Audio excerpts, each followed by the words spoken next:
So I'm going to show you the software setup to do the dual screen thing in Keynote. I like to use Keynote as my presentation software.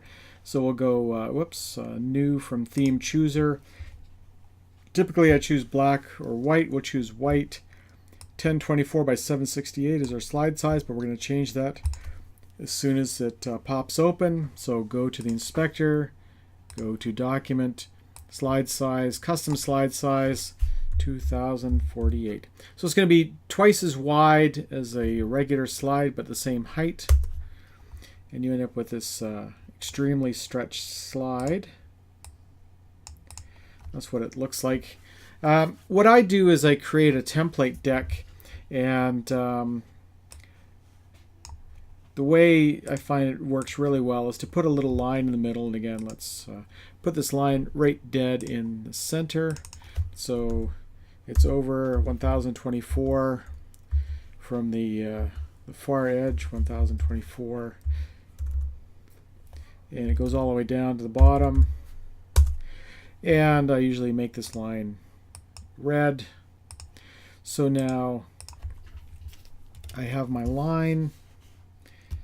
And over here, whatever I have on this side of the screen is going to be projected with the left projector, and whatever I have over here is going to be projected by the right projector.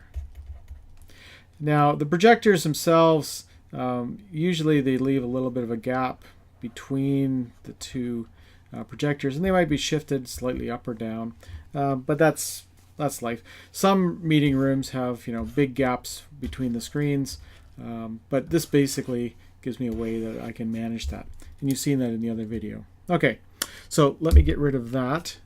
Now let me show you a production version.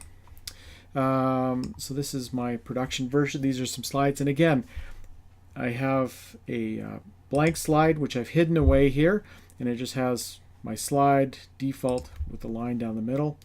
I have a default clicker question kind of slide that I just copy, change the text, and away we go. And I'll show you what this thing looks like live. And I have a couple different clicker type question slides. As you note in the thumbnail view here, you can kind of draw an imaginary line down the middle here. This is what you're going to see on the left hand side. This is what you're going to see on the right hand side, left and right, and so on. Example here, I want one image on both screens, left and right, so I just have it duplicated. And I'll show you what that looks like in a production version momentarily. So let's fire this up. So here's the opening slide. We're talking about business models. We're talking about the Grateful Dead. So as students walk into the class, they see, this is lecture 5, this is the topic, and this will be on the left-hand screen. On the right-hand screen, they'll have a little video going. This is a YouTube video of Touch of Grey, Grateful Dead. So the music will be playing in the background for the first 5 minutes as they come in. And then we'll move on to the agenda.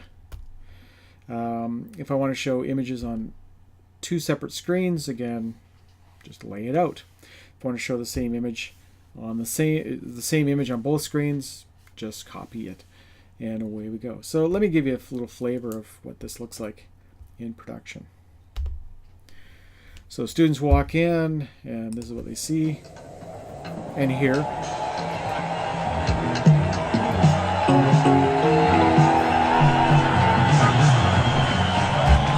Okay, you get the idea there. The agenda pops up, and again, the word agenda will be on the left. The stuff will be on the right projector. I'm talking about how we capture every clicker question and we reconcile all that data.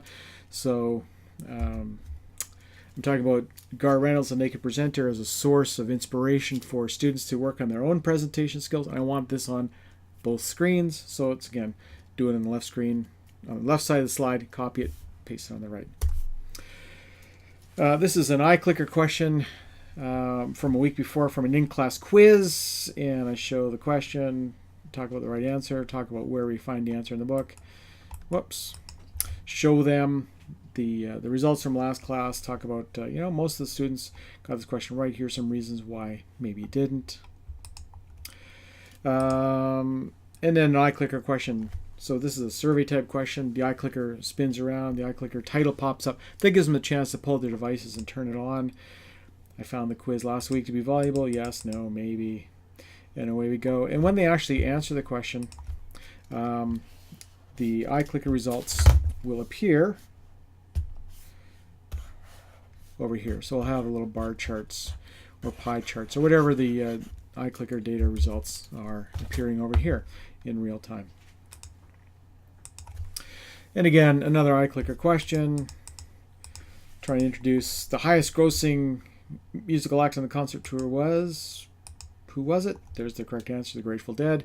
And then on the right screen, after the iClicker results go away, we talk about how much money they made in 1993. Again, when you have the two screens, you can have these beautiful images across both. Nice picture of Jerry Garcia and a quote from the man himself. And I want to introduce the notion of the taper section at a Grateful Dead concert. So we have this opening.